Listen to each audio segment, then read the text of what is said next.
I always like to do this. It clears the air. Mm-hmm. It's kind of like saging it. We just saged everything here in front of us. But all right.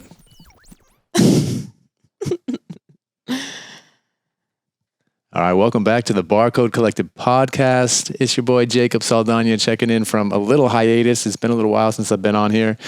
It's not because I haven't been thinking about you all. I've been thinking about this thing. It's just because, I've been busy, and you all know that I do not know how to prioritize my time. I'll put out fires over here, put out a fire over there, and before I know it, it's been months since we jumped on this podcast. But we're in a new space out here in Pasadena, California, just right around the corner from Space Bar Wellness. So really digging my feet into this city and planning my takeover. So this is day one. And since I said Pasadena a couple of times, I'm just going to keep the alliteration flowing. I got my guest here, Pau Valenzuela.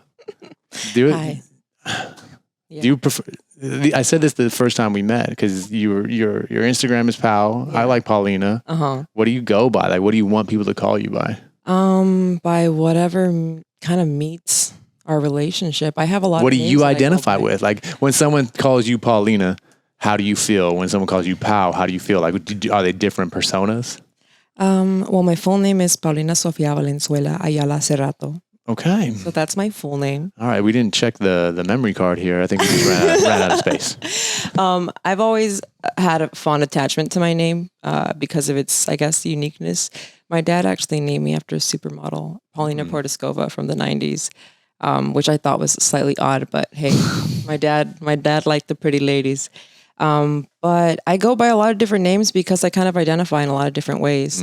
I have a lot of different energies. I do like Loba. I do like Pau. I do like Pau Pau. I do like Paulina. I've gone by Paul. And honestly, I feel comfortable with whatever people call me. Yeah. Yeah. Well, you came into my life as this amazing body worker who just kind of stumbled into Spacebar one day, or I think you saw on Instagram something or other and you came in and, definitely have an energy about you and an aura and a vibe. And, part of me was just like, man, I was like, see how sustainable this energy is that this beautiful Paulina brings to the table. And every time I've seen you, you've carried that same energy. Every once in a while, I feel like I maybe see a little sadness on you, but then I ask, and you're like, no, you're good. You're just maybe distracted with a text message or something. So you're always bringing the energy, and I know sometimes that is challenging. Do you feel like that's hard for you, or like do you feel like it's expected of you to always present yourself as like high energy for others? High energy kind of comes naturally to me. One of my heroes in life was always Jim Carrey, just because I always had a lot of energy to express, and I didn't really see it as normal or natural to be so expressive, except when I would see people like Jim Carrey.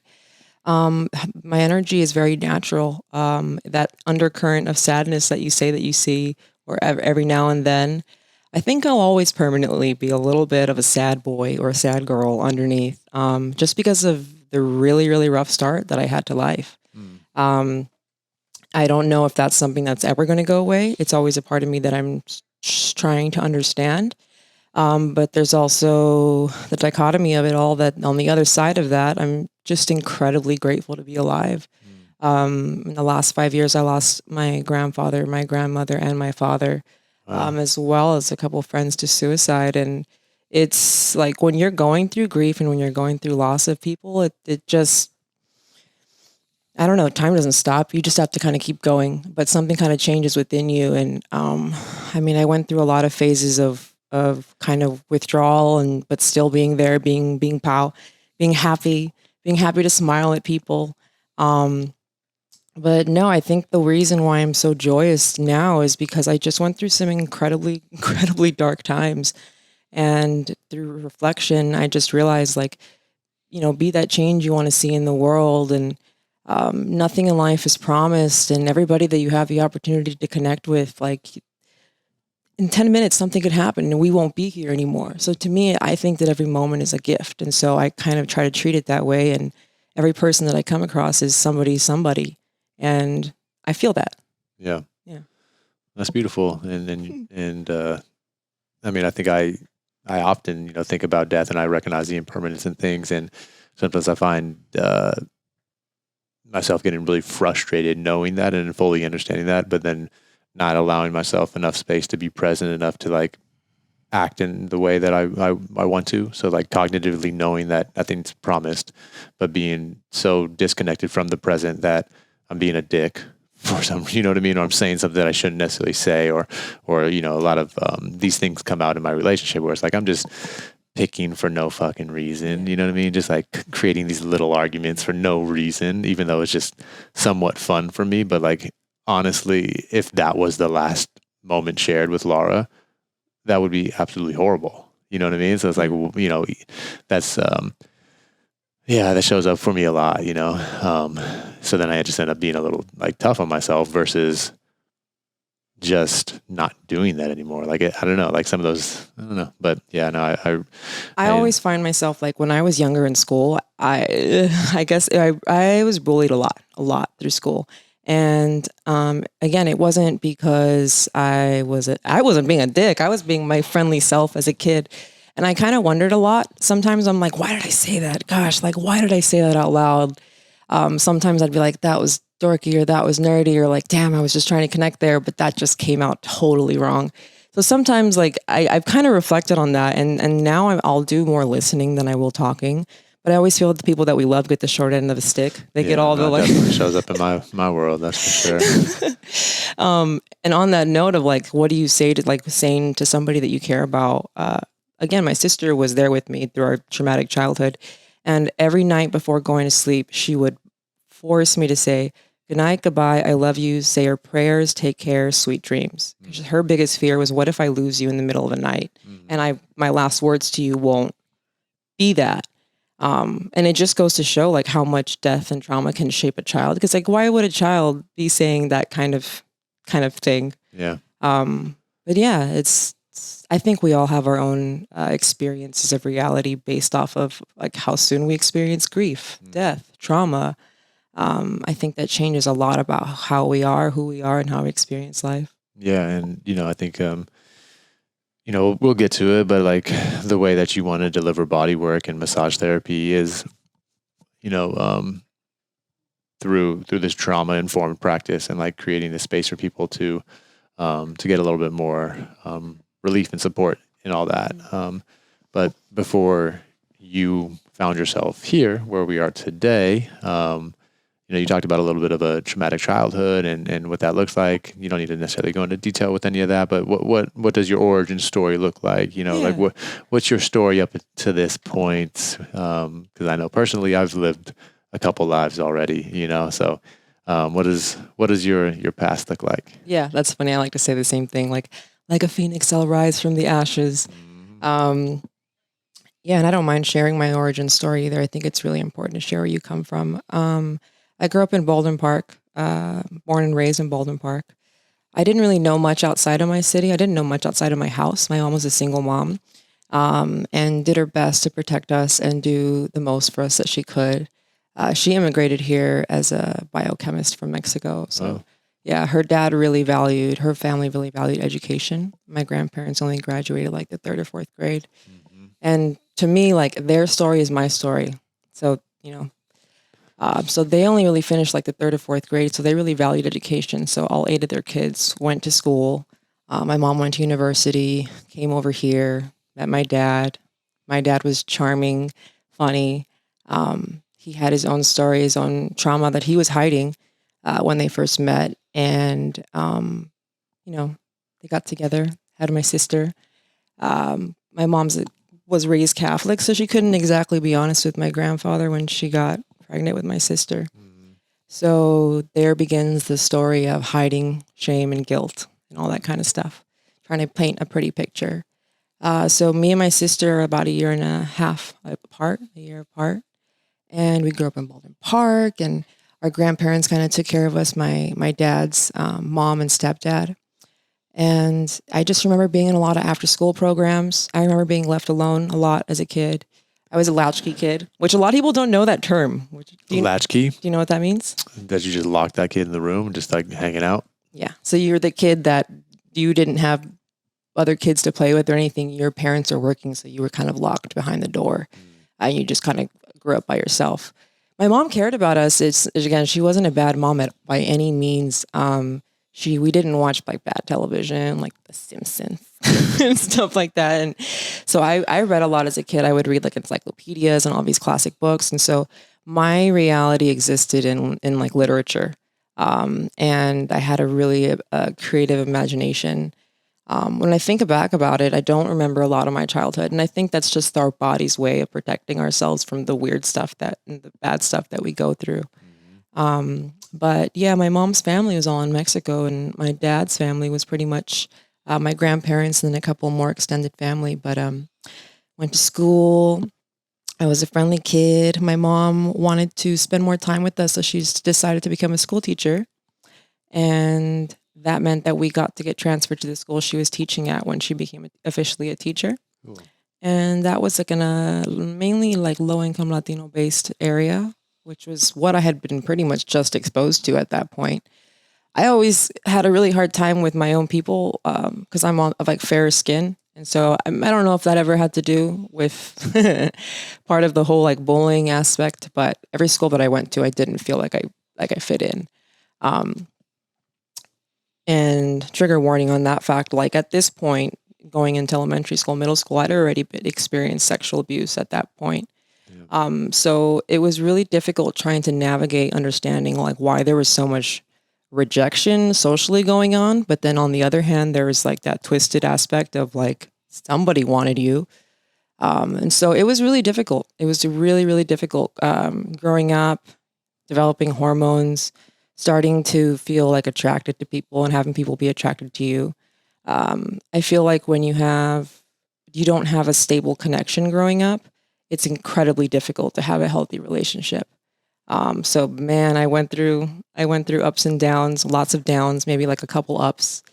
But yeah, I mean, I fell in love into a toxic relationship and moved up into the Bay Area, and I hit my rock bottom, total rock bottom. I was like maybe 20 pounds less than I am now, and I'm a pretty petite person already. That's when my grandparents had started to pass away. My dad hadn't just passed away just yet. And I wasn't feeling, I was the partner who poor thing, was a veteran with PTSD, and they had their own issues, and I completely carried them onto my back. And when speaking of grief, when my grandma passed away, like I told him, like, hey, my grandma's sick with terminal cancer, she's passing away. And he's just like, what do you want me to tell you? She's dying. It just goes to show like how disassociation is a real thing for people who go through a lot. So what did I do? I followed lead and I just disassociated. And again, like I hit rock bottom, and it wasn't until I kind of really realized that I was on my deathbed, that I wasn't eating, that I wasn't sleeping, that I had no contact with friends, that I hadn't contacted my family in a year. At this point, I had been instructed to not be wearing makeup, not be dressing nice. Like I didn't drive my own car. I didn't pay for my own cell phone bill. It was under my partner's control and stuff. And I guess I just had a moment where I snapped out and I was like, whoa, what's going on? Like, this is not right. Something's wrong here. And so I told my partner that I wanted to go back to school. So I needed to go back down to live with my mom so that I can go to community college, so that I can go back to school, because I realized I didn't want to work for Panera Bread anymore as a manager, and I wanted to pursue my education. So I was brave and I left my relationship. I knew I was leaving my relationship, but I was in my mind, out loud, I was saying I was doing long distance, but internally I knew I was leaving that relationship. Yeah. And when I got back, my mom let me move into her empty house because she had a partner at that time. And it was a really interesting time. My best friend, who I used to make music with, Joel, came and stayed in my bedroom and slept on the floor for 3 weeks because I was just again, like when you hit rock bottom, like it's hard to do anything. And it was through him and my sister saying, like, we don't recognize, like, I know you're back. Hey, Jacob, I know you're sitting here in front of me, but I don't recognize you. It was really hard to hear them say, like, that the person that they knew had died. Did you, I mean, could you see yourself through their eyes, or was it such a gradual change for you that you didn't know what they were talking about? You saw yourself still as yourself and you didn't see that change? It had been months where I would look in the mirror and I could not see anybody else looking back at me. Like I was staring straight into my own eyes into the mirror and I couldn't see myself. So you couldn't see yourself either? I couldn't see myself at all for a while at that point. Yeah. So prior to like, you know, that relationship and, you know, these changes happening within you, how would you said you would identify yourself as like a happy child, or like you're happy at that stage, and like that's something that's always been interesting and like a really big question mark for me is like I've always been happy through all of this. I've been happy through all of the messed up stuff that I went through. I was always making a joke, smiling, laughing. And again, like that's kind of what made it hard to connect with kids, was that I was really hyper and happy and I wanted to connect with them. But then also I'm like, hey, I'm being neglected. Or, hey, you know, my grandma does kind of some messed up stuff to me. How should I deal with this? Like, it wasn't like, how are you supposed to talk to other kids or your peers about that stuff? And then again, these are like low income kids that are coming from really fucked up backgrounds themselves. And it's a system. It's a really messed up system to be caught up in, that at this point, I'm no longer in. But I look back and I see all the people that are stuck in that, and I want to make sure to help.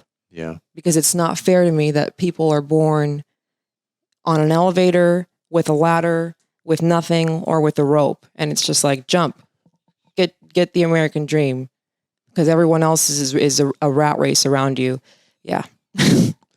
Yeah, no, that's a lot. In regards to like maybe shedding the light on some things, now that you can kind of step outside of that, say, toxic relationship, can you pinpoint any particular moments that could have been red flags that you overlooked on that path towards hitting rock bottom? Yeah, I think I needed to realize that the most toxic relationship was the one that I had with myself. That I would put myself absolutely last behind everything else. That I would meet somebody and see the best in them, but I would not see the best in myself. There's also a concept that I would talk to my therapist about that I needed their help deciphering. It's just like, I hear so many people's voices in my head sometimes, and it's not in a schizophrenic way that there's anything wrong with that neurodivergent tendency, but like I've never really been able to just know what my voice is growing up through that. I've never really felt comfortable in my skin. I was confident and happy, but I wasn't comfortable, and I didn't really know why. And I don't think it was until after my dad passed and after I realized that he was queer, and even I didn't know that, and my sister told me, that I started to kind of question a lot about myself and feel comfortable with the fact that, hey, up until this point, I haven't known myself and I have been comfortable. That's just a fact I've known for a while. And so I started to really ask myself, like, who am I? So I started changing my name. I changed the way that I identified. I questioned my sexual relationships, my attraction. I challenged all of that. And since I've kind of challenged those things and shed a lot of the identities that people have put on me, or labels or things that people have put on me, I've felt a lot more happiness. To me, life doesn't have to be a performance. You can just be. But I feel like a lot of people are stuck in how they want to be perceived by others. And I respect that, because I've been there, and sometimes I go back into being there. Yeah. I mean, I mentioned like I kind of have these voices too a lot of the times, and it's like it's so weird not being able to know what it's like to be anybody else. You know, like this is your normal. You know, and it's like someone can kind of describe their thing, but you don't really know what that is. Yeah, it's just interesting unpacking a lot of that, and you know, with that being said, it's May and it is Mental Health Awareness Month, and We try to have these type of conversations year long, but it's always great to have like a little time to kind of really shine the light on it and, try to kind of break the stigma associated with it. Whether it's, a diagnosed mental disorder or this other, just like whole other thing of mental health. It's something that I think every single person suffers from. There's times when we're not mentally healthy, whatever that might mean. Even if it's a window in the morning when you're feeling really anxious. Not to say that anxious is like again, that's just a whole nother word that can go different ways, but just like mental health is something that we all need to work on, just like our physical health. And if we're not actively working on it, it's going to decline. So there's a whole spectrum of what that even means. I just want to make a point of trying to not have as much judgment on people around where they are with any of that. Or even any of the like self-care for that, because like everyone's always like journal. I've had the hardest time journaling. And I mean, I'm a creative person. I'm a happy person. I have a lot to say. But it's funny because when I try to put pen to paper, it's not a therapeutic experience for me. Walk me through that, because I mean, we're going like there's this little habit challenge that I'm just working through myself, and maybe that's why the journal prompt thing came up for you too. But it's like, what does it feel like to you when you're journaling? Like what actually comes out on the pages or doesn't come out on the pages? It just feels like, hello, Paulina, I am writing right now to you to say to you, like, it just feels very odd to me. If I'm prompted, that I can write. And when I was younger, I would write a lot more like free flow. Like I could just write just free flow and it almost come off like poetry. But I don't know.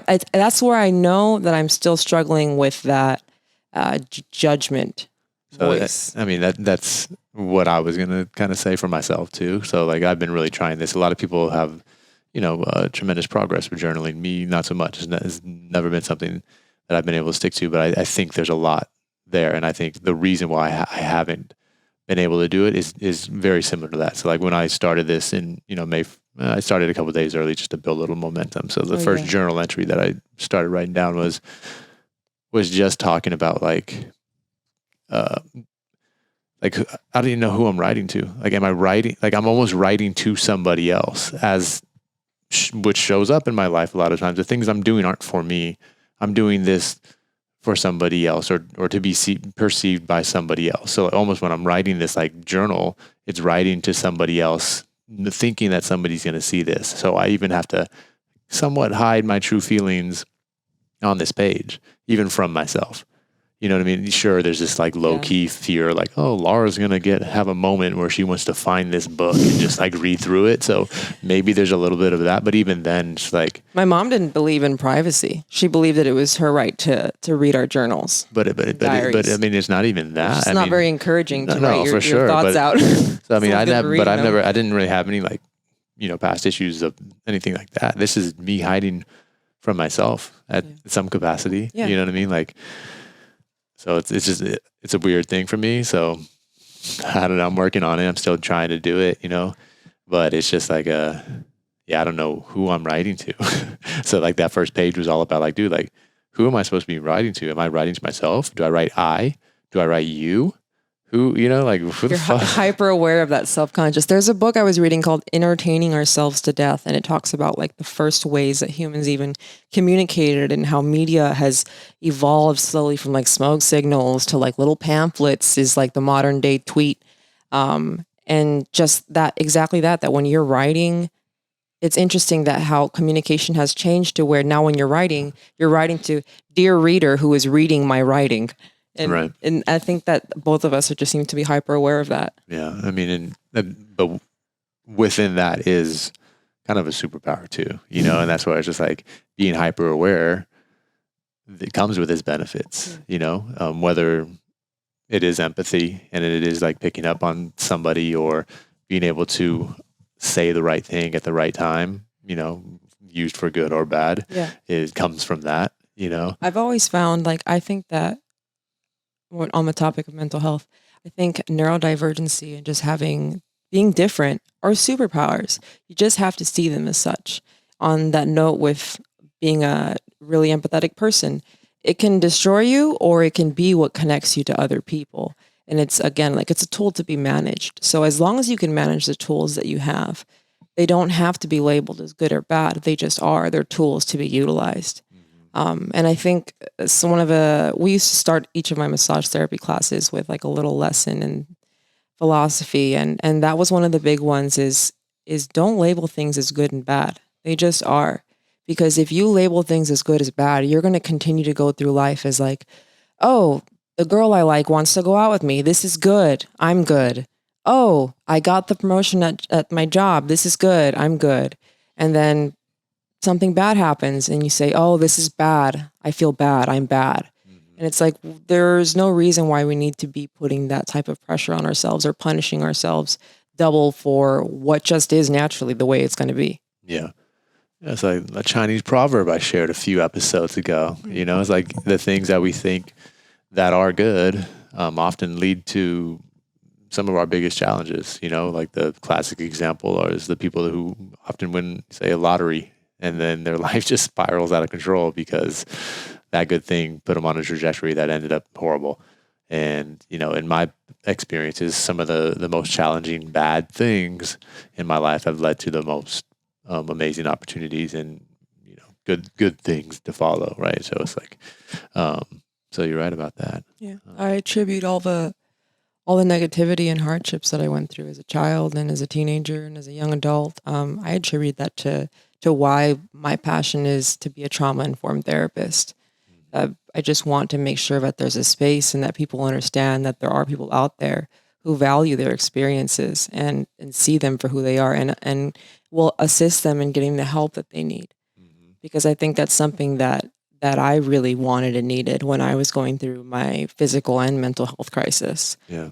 You know, just reaching out into the abyss and just hoping that somebody was going to make contact and get that help. And I know there's, like, right now, there's thousands, there's millions of people with their hands reached out into the abyss.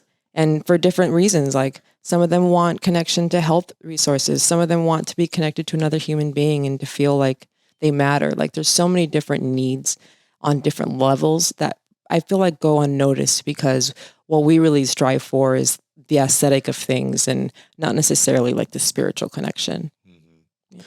How about sharing a little bit? Is that you? You got It's client. a medication. It's a client. No, it's a medication reminder. There you go. Awesome. With so being a massage therapist, like maybe like walk me through a little bit about what that process is. Like maybe first off, like what it was for you to kind of make the decision to pursue that path, and then what are some of the steps that people would need to take to become a licensed massage therapist? Yes. So I went to National Holistic Institute, NHI. My massage therapist that I had been going to also graduated from there, as well as a friend of mine. My journey to massage therapy school kind of started with the fact that I have been in chronic pain for the last 10 years, the last 5 of which were really severe pain on a level of like 1 to 10, all from 18 to maybe like 23. My pain scores went up to like 7, 8, 9. Like, I was in bed, not able to move even my finger or my neck without like feeling extreme pain. Was there like a diagnosis around that? It's still going undiagnosed. I'm hypermobile. It's possibly something known as Ehlers-Danlos, EDS. And just being hypermobile has caused arthritis all the way up and down my spine. I'd worked for corporate jobs, like REI, companies that I believed cared for me. And through working those jobs and doing repetitive motion and not being able to be, not being given the opportunity to transfer to other departments to work, caused my pain to be extreme. And I eventually wasn't able to work anymore. I stopped working. I went on unemployment. I was home alone in pain, and wanting to end my life, honestly, at that point. And it was my massage therapist, and my massage therapy appointments that were pretty much the only thing that brought me relief. I don't have a family to rely on in ways like financial or emotional support. My sister is a flight attendant, so she's not really around very much. And as much as I love my mother, she's also lived a life of a lot of chronic pain and trauma. So she's been very emotionally absent. And so I realized that when I was being touched and soothed and my muscles being manipulated and moved around was like the only time that I wasn't in pain. And it was the only time that I was really comfortable and happy. And my own therapist, after multiple sessions, got to know me a lot better and told me, like, you're a very empathetic person. You connect very well and you're very detail oriented and you really care. You should consider a career in this. And I've always been a person with 1,000 ideas that pop into my head. And so I'm always like, okay, cool, idea, bink. But this time that one kind of stuck a little bit in the back of my head. And then on our next appointment, they gifted me massage sheets. They're really pretty lavender colored massage sheets.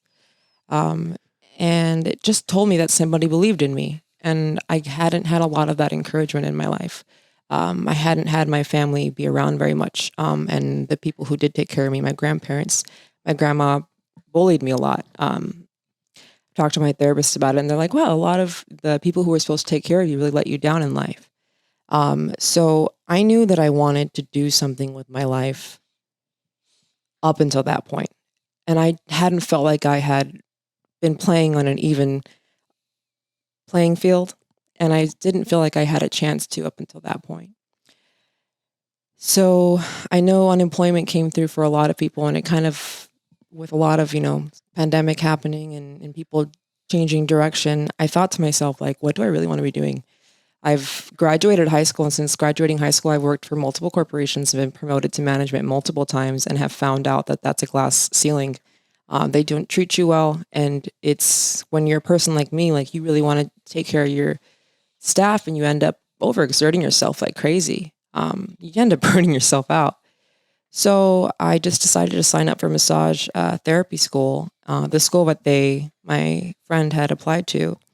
And I looked at the cost, and it was $16,000. Mm-hmm. And I was like, I don't even have I've never had $1,000 in my bank, not even once in my life. How am I going to do this? But I knew that I couldn't afford not to. I knew that I believed in myself, and that I believed that I can make things happen for myself. And I honestly didn't want to give it a second thought when it came to what the price was, because I knew I didn't have that money. So I just signed up for it and just had faith. Yeah. Yeah. That's amazing. Yeah. And I just feel like almost like I knew you've been through a lot, but I also feel like, just personally, like, I feel like I almost owe you an apology, just because I feel like I've been a little too vocal in the direction that I want to, like, almost like nudge you towards, when it's not my position. And like, you've worked hard for this. And again, like, maybe you haven't even seen it, but these are like mental talks that I have with myself. So I feel like I've maybe been more vocal than I actually have been, but it's amazing what you've accomplished thus far. And Thank you. And any direction that you go is going to be a big service to whoever it is, so. Thank you.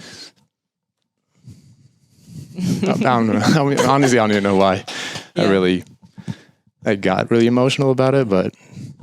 Well, it's just because, you care and I care, and we're always looking for people who care. And I thank the people who have cared for me in my life. There is my friend Ivy and Elar. I haven't talked to them in over a decade, but they were like my one friends in middle school that were friendly to me and smiled at me. And, a manager here and there at REI, like, who believed in me and said, you got something, kid. Like, I needed to hear those things. I hadn't heard those things. And sometimes in the last 5 years, when I was going through this journey more seriously, like, when somebody would say, like, hey, I believe in you, or hey, I care about you, it would move me to tears, because I didn't realize that's what I needed to hear the whole time. And that's why I'm very forthcoming with love to people. And I call strangers on the street, like, hey, what's up, friend? And they'll be like, friend. And I'm just like, you're human, right? Because you just don't know what people are going through, and you don't know what they've been through, and you don't know where they've come from. Mm-hmm. I'm part Native American, Spanish, and Mexican. Remember when I took California history class and really got in depth into understanding how those three communities meet, it's difficult. It's there's a lot of trauma there. But the fact that we're still here means something. Mm-hmm. Yeah, I mean, I think just personally why, like, it kind of hits so hard because, like, that's how I end up showing that I care, and it doesn't necessarily get received sometimes, you know. And it's like knowing that since it doesn't get received that way, that I need to shift how I try to present opportunities for people or show up for people, because it's like the only way that I know how. And it's like I've let people, it doesn't get the result that ultimately I want for that person, or even just for myself. Like, the goal for me is to help the person, right? But sometimes it becomes too much. And again, I think in part, like, I circle this back also to, like, my relationship with Laura, where it's like, I know what she wants, I know what she's been through, and I want to put you on in any way that I can. And this takes me back to, you know, this psilocybin journey that I had when I was, like, sitting with this fly and talking to this fly. I've talked about this multiple times. Housefly? Yeah. Okay. This housefly. And it was just this realization that Or a it's street like, fly. it was I was in the woods, so it was a wood fly. A wood fly. But it was just like, I think that's just where I went right now. I'm still taken back that I just went there. But just like this thing, that knowing that, like, I just want this so bad for people, and it's like just remembering that it's not my place at all. It doesn't, you know, like, there's other ways to show support. Yeah. Versus putting your ideas on it. You know what I mean? That's not. You have to ask yourself why you do with things, why you feel motivated in the way you feel. Yeah. Yeah. So it was like, I think I just had that connection with that moment, with that fly, with Laura, with you, where it's just like, dude, just let people live their, let people do their thing and be there for them regardless of what it is. You know what I mean? Like, so that's like a constant reminder for me, and whatever it is. But because there's so many opportunities around me, and like, there's so many different things, and it's like, I'm trying to figure this shit out for myself. And it's like, I can only do my thing with people around me, so it's like, I see joint opportunities and I'm like, oh, I want that. And I can imagine a life of what that looks like. But then that's just me in this roundabout way, controlling and, manipulating, and then maybe even hiding behind this idea that it's for the other person. When no, it's just, I'm just trying to survive. Yeah. And it's the only thing I know how to do is by rallying people around this thing versus just let these people live their lives. And I mean, and it does stem from a place of like, if I didn't influence that, they're not going to choose me anyways. Mm-hmm. So like this feeling of not being enough, so it's like, I got to like get in there. I got to make this shit sound sweet and authentically enough, like, because it would be sweet. Mm-hmm. These things would be sweet, but just trusting that just me not saying anything is sometimes enough, because people can see my actions and just let them fully choose to be a part of what I'm doing if they want to. Yeah. And that's just really hard. I think it's better to walk your talk, and how we kind of met, like a tuning fork. If you hit that tuning fork, other tuning forks that are hitting that same vibration will come around you. Mm-hmm. And I've always wanted to find other people like myself, not like want to find other people like me, but I've always wanted to find other people to work with who are excited to work together and work hard for something. And I've crashed and burned and succeeded in many different ways with building teams, because you can't force someone to do what they don't want to do. Mm-hmm. And I've always thought it's a really good thing to understand people and understand what they're good at, and not try to get them to perform things that they're not good at, but have them learn from other team members, the things that they're not, excelling in. But I've honestly had to kind of let go and ask myself, like, why is it that I'm trying to manage this team in this way? I know my intentions are good. I know I know that I'm trying to drive them to success, but why is a really big question. I remember when I was working for example, at Panera Bread, I managed a team there, and I would make all these excuses for why I couldn't eat my lunch break, or I couldn't do this, or I couldn't do that, and I was putting myself last. And then slowly these team members were drifting away, one going to college, and then somebody else moving and everything. And then I realized that all the people and all the reasons that I made the excuses about why I couldn't prioritize myself first, they're not here anymore. And there's a new batch of people. And now I just met these strangers, but I'm going to put them first still before me. Like there's something going on in my head that's making me repeat this over and over. So I found out for myself that it's not good for me to be a retail manager in a corporate structure, because although it's something that I'm really good at, I'm only good at it because of where I come from and my trauma of trying to manage things so that everybody is okay. So for me, I knew that I needed space from that type of relationship, because I knew that was re-triggering an unhealed part of me. And I wasn't allowing the wound to scab over so that I could make the reflection. It was just constantly bleeding. So I was just constantly cleaning it. Yeah, no, that's real. I mean, I would say that's exactly where I find myself constantly, like it's friggin' wild, like I've just talked like recently about these hierarchies that I just for some reason don't really believe in, but then I get resentful over, because, I have this real trouble feeling like I'm better than even just the new hire 16-year-old kid that has no experience coming in to make smoothies. You know what I mean? Like, like I'll prioritize their schedule over mine, and where I have all of these responsibilities, and it's like, that's fucking insane. And I don't know where that comes from. And I cannot, I mean, maybe I do, but is it my desire to be liked that strong that I can't have a 16-year-old kid mad at me because I told them I wanted them to mop? Yeah. You know what I mean? I will fucking mop versus asking this little fucker to mop. Yeah. You know what I mean? Like that's nuts. I had to learn. So when I first got my first manager job, it was again Banana Bread in Oakland, and I had to manage employees that were not of my community, and I was really a little bit I was uncomfortable because I didn't want to mess up. I didn't want to mess it up for them. I wanted to help them, and it's at the end of the day, if you're not doing your job, you're not doing your job. And your job is to do your job, is to manage the place. And the 16-year-old kid who got hired to mop floors, clean bathrooms, and make smoothies is hired for exactly that purpose. And I feel like there's an appreciation that is a little bit lost these days because we have so many wonderful opportunities here in Los Angeles. But the hard work of my first couple jobs, I picked up vomit and all kinds of stuff on the floor. I volunteered for that stuff. Like I was like, I'll do it. Nobody else wants to do it. I'll do it. Just because I've never shied away from what it means to do hard work. But I mean, and maybe because I was locked in the house, so I was like, let me do something.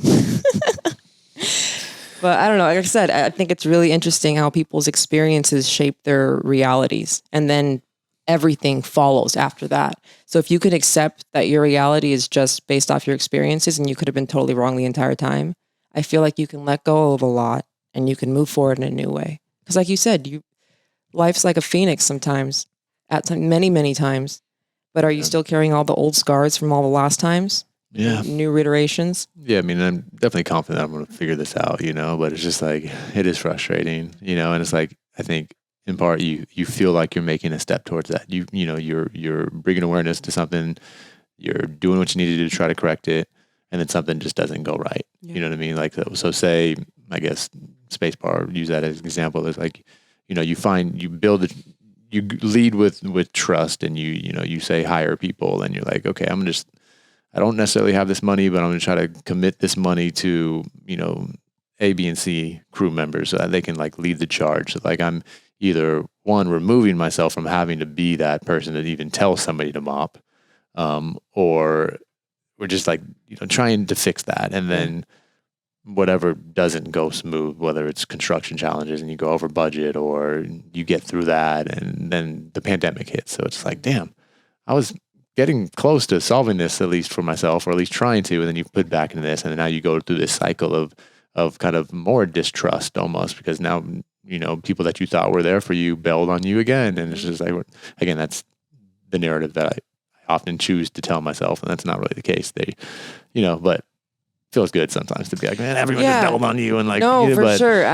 I tend to, with everything that I've been through, I tend to be like, abandonment, it's happening again. Like, but it's something that you have to like come to terms with, and it's something that it's worth being honest and transparent with people about. Like, hey, I very much value loyalty. Like, since we've established like our relationship and my relationship with Rich over at VFE, like that's one of the main things that I wanted to drive home to you guys is like, hey, loyalty, honesty, transparency is like the name of the game here. Like that's the foundation of this relationship.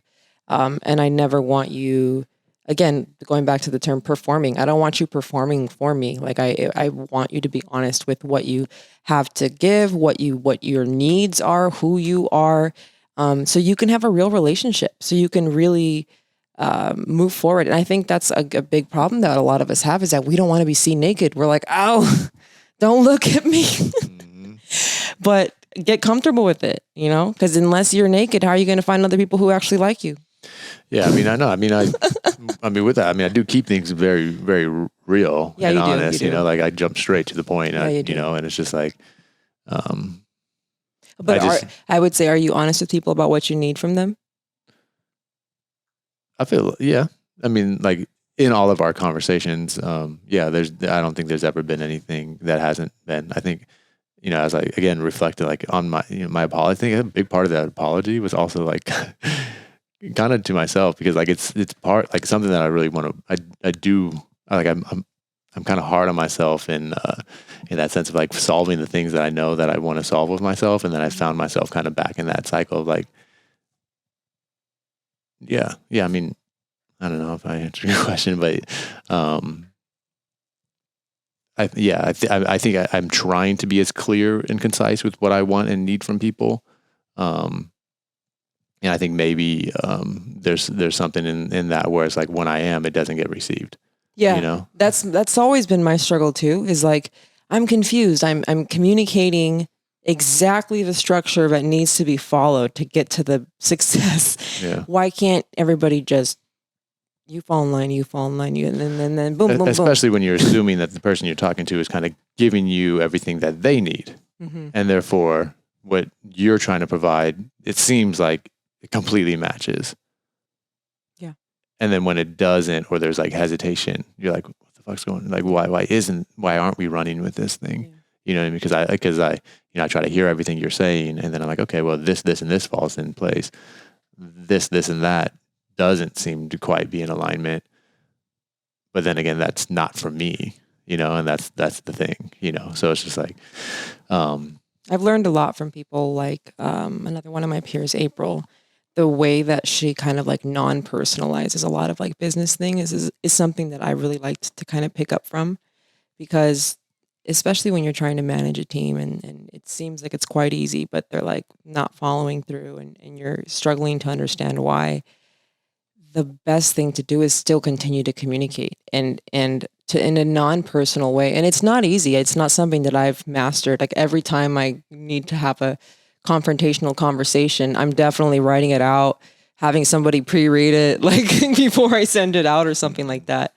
But when someone's not meeting my needs, I have to have a real honest conversation with myself and ask it, are they even capable of doing this? Or is this a choice? Or is this just not good timing? Or is it bad communication? Like what's happening here? Mm-hmm. And for example, like Mother's Day is a complicated day for a lot of people. And sometimes I have to take space from it. And that's just, I'm not going to judge myself for that. And because of that, I can navigate it a lot easier. And I think that when things are personal, like say it's our own businesses and stuff like that, and you're trying to coach a team to succeed and to perpetuate what your ideas are, and it's just not working out, what are you going to get frustrated? Or are you going to communicate and try to find another solution? And I know that you've been just continuously pushing and pushing and pushing and pouring your heart into it. And I think it is the right thing to do. And it's not like it's not going to become perfect. And I know you know that. And I know that you have like this internal critic, just like I do have in my head.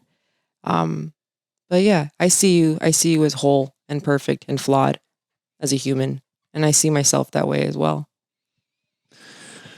I appreciate that. And if this gives you any insight of what she can do with her hands, you know what I'm saying? Like this is this is the person behind that massage, which I think why you are perfectly in the place to like hold that space and provide service on a deeper level than just the release of a piece of meat. You know what I'm saying? Like My friend calls it a meat popsicle. A meat popsicle is yeah, man. Let people know where they can find you. I'm gonna kind of just wrap this up. Yeah. And I'm in Pasadena. Pasadena. It's our favorite city. I'm in VFE Pasadena. I do a mobile body work as well as working out of Space Bar. So I work out of Pasadena mostly. You can find me on Instagram for Bodywork by Pal. It's Bodywork by PAU. Yeah, and I know she's not going to shy away from these types of conversations, and this was obviously very therapeutic for me, and hopefully some takeaways for anybody listening as well. So appreciate you very much for jumping on here, of course, and sharing your story and connecting a little deeper. Yeah. All right. Well, with that note, you guys know where to find me. Cub_Saldana out here in Pasadena these days, strapped in. So come visit us at Space Bar Wellness or Lifted Botanical Bar. Come get some kava in them veins. But until next time, we out.